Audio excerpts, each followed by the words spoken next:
আমরা যখন দুঃখের সাগরে ডুবে যাই, তখন মনে হয় ভগবান বুঝি আমাদের ত্যাগ করেছেন। কিন্তু আসলে তখনই তিনি আমাদের সবচেয়ে শক্ত করে আগলে ধরেন। ওনাকে যেমন আগুনে পুড়িয়ে খাঁটি করা হয়, তেমনই জীবনের এই কষ্টগুলো আমাদের ভেতরের অহংকার আর মোহ ভেঙে আমাদের আত্মাকে ভগবানের পবিত্র সান্নিধ্যের যোগ করে তোলে।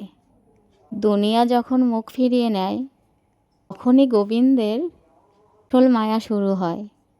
এই কষ্ট আপনাকে দুর্বল করতে আসেনি, এসেছে আপনাকে ভগবানের আরও কাছাকাছি নিয়ে যেতে।